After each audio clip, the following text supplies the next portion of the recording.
comenzar con este nuevo seminario de la sociogenética de la biopolítica en América Latina.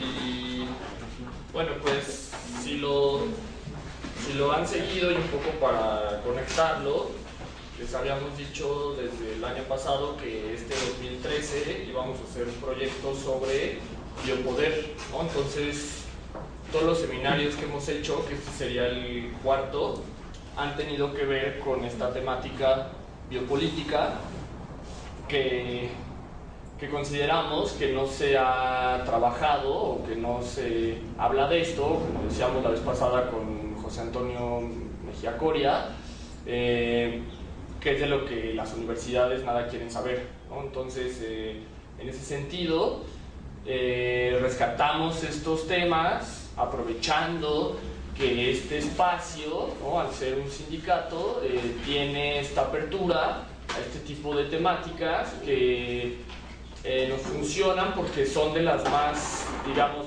sí complejas, sí densas, etcétera, pero también de las que más nos sirven para desarrollar marcos investigativos o metodológicos, teóricos, más completos, ¿no? Entonces, de tal suerte que esto pueda beneficiar formaciones de nuevas generaciones que sean capaces de dar cuenta de lo que está sucediendo en nuestra realidad o en nuestro mundo contemporáneo, ¿no? Porque, como ya lo hemos estado platicando, pues el encargo amo que le hace el capital a las universidades es formar gente dócil, pasiva, que no sea capaz de analizar, ¿no?, lo que está sucediendo y que solo se dedique a reproducir, ¿no?, las técnicas, los manuales, el discurso como tal de una suerte de mundo, digamos, laboral, o de insertar en el campo de lo laboral al estudiante, ¿no? Hacer como una suerte como de técnicos, ¿no?, como decíamos con Ábalos alguna vez, una suerte de bomberos, ¿no?, que fueran, que lo único que supieran es apagar el fuego o mantener ahí que no se propagara, pero jamás adivinar ni analizar por qué hay fuego, ¿no? O sea, por qué se está quemando la cosa, por qué ya no funciona, sino simplemente como mitigar ahí, administrar la situación. Y entonces, bueno, en esta medida es por lo que nosotros ya les hemos contado varias veces con Daniela Cruz más puntualmente, porque ella yo la conozco desde la universidad, desde que estudiábamos psicología, y desde ahí ya empezábamos a cuestionar el discurso de los maestros, los programas de estudio, cómo nos preparaban y cómo nos querían hacer como unos dóciles técnicos, pasivos, inseguros, conformes, mediocres y todos estos adjetivos que bueno, se desparramaría y nos podríamos llevar todo el semestre como continuándolos, ¿no? Entonces, bueno, en ese sentido, lo que platicábamos, ¿no?, era que, bueno, pues que no se permite, ¿no?, que no está como dentro de los límites el que la gente pueda, digamos, dar cuenta de los porqués o de las causalidades, digamos, profundas de lo que está sucediendo. Y entonces es por lo que luego, digamos, ingenuamente, para que no digan que uno no tiene autocrítica, porque después dicen, no, es que ustedes no tienen, bueno, para que eso quede un poco de lado, nos autocriticamos porque ingenuamente pensábamos que siendo docentes universitarios íbamos a poder como cambiar las cosas o medio mejorarlas, y lo cierto fue que pues, fue peor, ¿no? Se hizo un escándalo ahí, se escandalizó todo el mundo, y entonces, bueno, pues uno no tiene por qué saber qué es lo que va a pasar ni estar acabado desde el inicio, porque no se puede. Eso ya lo vamos a ver hoy con Jean Piaget. Entonces, bueno, pues ingenuamente pensábamos que desde la docencia universitaria íbamos a poder ir transformando esta situación de mediocridad que viven las universidades, lo cual es falso, ¿no? Lo cual no se puede, porque las universidades son un dispositivo en términos de Foucault, ¿no?, que ya lo platicábamos en el seminario pasado con Coria, ¿no? Una cuadrícula compleja de poder que, donde el sujeto no participa, o sea quien sea, ya está cuadriculado, ¿no? Para que esté quien esté, tenga un funcionamiento, ¿no? Entonces, si uno viene a hacerles el boquete de ese discurso y a presentar las contradicciones, pues sucede que lo más fácil es prescindir de él, ¿no? Antes de que tomen en serio ese discurso y la responsabilidad y se comprometan, pues bueno, eso, insisto, es de lo que las universidades nadie quieren saber. Y afortunadamente, por andar remando toda la vida contracorriente, el sindicato de la UNAM, que hoy reitero todo el agradecimiento y el reconocimiento y la reciprocidad que tenemos con él, nos brindan este espacio porque antes, pues bueno, nosotros rentábamos salones o nos íbamos a museos o así, y ahí en los halls o ahí en donde se pudieran, en los galerones de arte o donde fuera, pues dábamos seminarios, ¿no? Pero pues éramos, tenía su parte de transgresión interesante, pero pues no hay como estar en un espacio netamente político y que está en contra de todo el discurso de poder que hoy se está viviendo, ¿no? Entonces, bueno, el sindicato casi por un azar o de una forma bastante circunstancial nos trae para acá, y bueno, pues desde aquí ya hemos estado haciendo varios de los seminarios con toda una intención del mismo sindicato de que nosotros radicalicemos el discurso. Entonces, imaginen, pasamos de las universidades, ¿no? Bájale de tono, bájale de tono, bájale de tono, bájale de tono, casi dilúyete ahí, ¿no? Y entonces, pues, si deja que todo siga igual, si te voy a dar el cheque, si das una clase buena o la misma clase mediocre que todos los demás, es el mismo cheque, o sea, ¿para qué? ¿No? O sea, si por buenas clases no te voy a pagar más, ¿no? Es como, es lo mismo, ¿no? Entonces, ¿para qué o sea, y así las direcciones académicas con ese discurso encerrándolo a uno y diciendo, ¿para qué das esas clases? No te metas en apuros, bájale de tono, ¿no? Y el sindicato dice, súbele de tono, radicaliza cada vez más, ¿no? Para eso te traje, ¿no? Como casi ya suena un tono medio mafioso del Padrino diciendo como, ¿para qué te traje? ¿No? Algo así, como, pues, ¿para qué estás acá? ¿No? Entonces, pues curiosamente y afortunadamente para uno, ¿no? Por andar contracorriente, de pronto sí salen los espacios en donde uno puede empezar como a nadar como con más libertad y no andar ahí de camaleón, ¿no? Haciéndose medio guaje o ocultándose ahí, y sobreviviendo ahí, a contracorriente, ¿no? O sea, aquí es un espacio en donde abiertamente, ¿no? Se nos ha pedido, bueno, o sea, como la regla es, hagan lo que quieran, porque son libres, son sujetos libres, pero entre líneas lo que está ahí es como cada vez radicalicen más la cuestión, ¿no? Entonces, bueno, pues afortunadamente hay venas del sindicalismo mexicano que todavía están comprometidas con los fundamentos epistémicos del por qué se creó un sindicato, ¿no? Más allá del discurso de los gobiernos federales que nos tocan, que dicen que el sindicalismo son aparatos súper pesados que hay que desaparecer porque son llenos de corrupción. O sea, ese discurso que es el de quitemos esos contrapesos de la democracia para entonces poder, ¿no? Como apirañarnos bien del poder, ¿no? Finalmente sí hay como momentos, o sea, hay espacios como este Centro Cultural Zapata del Estunam que sí funcionan y que sí promueven esta disidencia política abierta, ¿no? Entonces, bueno, lo que nosotros acá ofrecemos es darle fundamentos filosóficos, epistemológicos, teóricos, densos, congruentes, argumentados, así como las clases que dábamos, que a varios les consta, ¿no? En realidad pues, podrán estar estas ya un poco más voladonas, pero no es radicalmente nada nuevo, ¿no? Es lo que veníamos haciendo desde hace mucho tiempo, congruentes con nuestra forma de pensar la ciencia.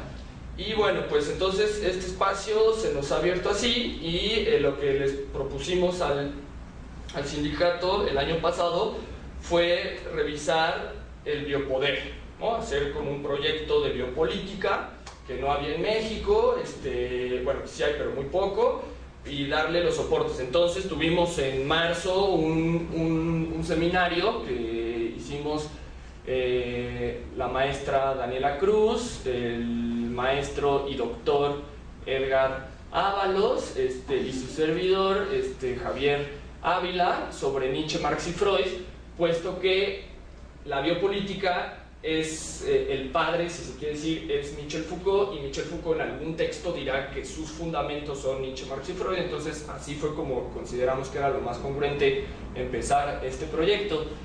Posteriormente, Daniela Cruz y su servidor hicimos otro de la pulsión de muerte de Freud, que era como la vena más clara que el propio Foucault mencionará. Entonces, bueno, pues también tenía como ese fin. El tercero fue hace un mes con José Antonio Mejía, que fue el refuerzo del medio torneo de la doxa indexical, como el Neymar de la doxa, y hicimos ya tal cual un seminario de biopolítica con Michel Foucault, ¿no? Ahora, después de ese recorrido bastante completo y bien llevado, nos encontramos con América Latina, o más bien nos encontramos con que ya tenemos un armazón conceptual bastante trabajado, con el cual podemos analizar un objeto de estudio. Esto, hago un paréntesis metodológico para hacer el énfasis de algo que ya habíamos discutido toda la vida, ¿no? Que es que yo no puedo hacer investigación científica si no tengo una carga teórica, ¿sí? O sea, la idea del método científico como un manual que voy a aplicar para comprobar o reproducir un fenómeno es una idea, es una ilusión en términos de Freud, es un fantasma en términos de Lacan, en el sentido de que eso, si uno revisa la historia de las ciencias, de la que sea, jamás pasó ese fenómeno más que en las clases de metodología de nuestras universidades, ¿no? Es en el único lugar en donde pasa, pero es una mentira, pues, ¿no? Es un fantasma, pues, o sea, eso nunca sucedió. Ningún científico, digamos, serio, ¿no? O sea, que trascendió, que influyó en la historia de su ciencia, tomó un manual así de ver los pasos y entonces lo repitió y le salió lo mismo. O sea, eso no pasa ni en la cocina, ¿sí? O sea, no hay ni en el recetario de cocina, por más que ese es el sueño de nuestros metodólogos, o sea, de nuestros psicofarsantes, ¿no? De querer, o científico-farsantes, de vendernos a los estudiantes para que entonces crean que están haciendo ciencia por seguir pasos. Es ni en la cocina, que el recetario, ¿no?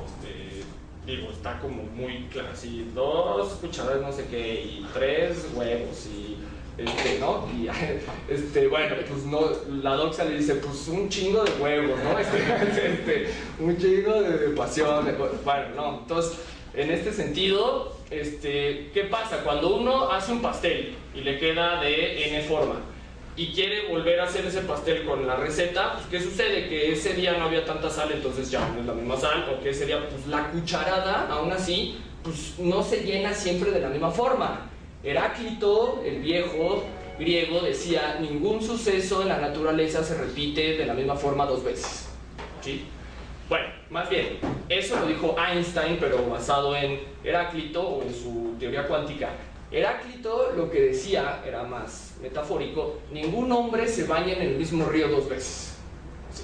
¿No? O sea, uno tiene la sensación de que se va y se baña diario, y entonces es un hábito, pero como lo vamos a ver hoy, esa es una cuestión perceptiva de ese sujeto cognoscente. No es que diario la bañera esté igual, no es que diario salga la misma, uno abra la misma temperatura, no es que diario la toalla esté igual, no es que diario uno se talle igual. O sea, por más obsesivo compulsivo que uno sea, eso no se repite, ¿no? Si no, el obsesivo compulsivo no tendría por qué repetir las cosas. O sea, si realmente pasaran de la misma forma, pues no existiría la obsesividad, porque pues sí se repetirían las cosas y ya. Justo lo que le da sentido a los obsesivos compulsivos es que las cosas no las ven igual. Entonces, si alguien entiende que las cosas no se repiten igual, son los obsesivos compulsivos, ¿no? Por tocar un poco la psicopatología, para que tampoco digan que uno no sabe nada de eso y que por eso no se enseña psicopatología porque uno no lo estudia. No, es porque hay una postura política de una ruptura con esas prácticas de dominación científica o de dominación política llamada ciencia. Entonces, bueno, en ese sentido, este paréntesis metodológico tiene que ver con comprender que para analizar o para hacer ciencia, que en este caso ya sería como un poco más irnos para allá, necesitamos una formación teórica previa, ¿sí? Porque lo vamos a ir viendo y Piaget es el experto en explicarnos por qué, ¿no? Entonces, bueno, si yo no tengo una formación teórica, no puedo visibilizar los objetos, ¿sí? Y no es porque esté ciego, bueno, cognitivamente sí estoy ciego, pues, ¿sí? O sea, si a mí me dicen, digamos, ¿no? Hay un niño corriendo ahí, ¿no? Pero lo que me dijeron es, el Asperger, no sé qué, es una patología, bla, bla, bla. O me dijeron, ese niño no tiene, la familia, no sé qué, y entonces viene... Entonces, esa teoría que yo tengo es la que me va a permitir verlo de determinada forma. El niño físicamente va a seguir corriendo, igual, o sea, como suceso físico, va a seguir ahí, corriendo. Pero la formación conceptual que yo tenga es la que me va a hacer verlo de una forma y no de otra, ¿sí? Entonces, bueno, en ese sentido, si uno hubiera dicho biopolítica, ¿sí? Y dice, puta, ¿qué es? No puedo visibilizarlo. Entonces, por eso hubo esta formación previa y estas sesiones vamos a ir tocando de nuevo esos componentes, ¿no? Para poder llegar a construir los objetos de estudio, ¿no? Ya, si quieren, googleen un artículo que escribimos ya en el 2011 que se llama Emancipación del objeto de estudio, ¿no? Y échense una navegada, es un artículo que publicó la UAM, no sé por qué, pero lo publicó, y el artículo Emancipación del objeto de estudio habla de que hay dos niveles, el epistemológico y el metodológico. El metodológico es una derivación de la epistemología que yo estoy utilizando, y las epistemologías no es sino más que la formación teórica previa que necesito para construir el método. Entonces, el método científico no es una receta de cocina, es una construcción de cómo voy visibilizando los objetos de estudio. Entonces, bueno, para empezar con la sesión de hoy, América Latina, ¿sí? Si yo digo América Latina, puedo pensar en Hugo Chávez, o puedo pensar en la conquista, o puedo pensar en la colonia, o puedo pensar en Simón Bolívar, o puedo pensar, no sé, en Maradona, o puedo pensar, qué sé yo, ¿no? En la Copa Libertadores de América, o puedo pensar cualquier, o sea, es como una cuestión muy amplia que entonces se le puede ver un montón de cosas. Entonces, por eso es que el marco teórico de la biopolítica permite visibilizar a América Latina de una forma en específico, y esta forma que vamos a trazar en estas 5 sesiones va a ser visibilizar o entender la lógica, ¿no? Un nivel biopolítico de dominación que no está explicitado, o como diría Althusser, está invisibilizado, ¿sí? O sea, se dice sobre eso, ¿no? Que es, ya lo vamos a ir viendo para la 4ª sesión, pero lo vamos a ir construyendo. Se dice, vamos a desarrollar, ¿no?, al niño, vamos a desarrollar a la población, vamos a desarrollar a la ciudad, vamos a desarrollar a la nación. Y todos de entrada dicen, pues claro, está chingón, vamos a desarrollar esta cosa, es bueno, ¿no? O sea, desarrollarnos, claro, ¿no? Sí, pero ojo, la biopolítica nos permite ver esos niveles de complejidad epistemológicos que hay detrás de la noción de desarrollo. Ahí es donde se está jugando la trampa, ¿sí? Los psicólogos son expertos ¿no? Hasta hay materias que les ponen psicología del desarrollo, ¿no? Entonces, pues aparte de todo están malogradísimas porque es estudiar unas etapas como manuales, ¿no? De los 0 a los 3, de los 3 al... Y entonces ya eso es psicología del desarrollo, y entonces pareciera que desarrollarnos es atravesar esas etapas que ni siquiera dijo Freud ni Piaget, o sea, que ya si uno los lee y los ve en su sentido denso, pues jamás Piaget dijo que de los 0 a los 3, de los 3, ni Freud dijo que el oral, anal y que son etapas que se superan, una cosa así, ¿no? O sea, eso pues, eso ya es un vicio de la tergiversación que se les hace a todos estos autores porque son demasiado tóxicos y entonces hay que quitarles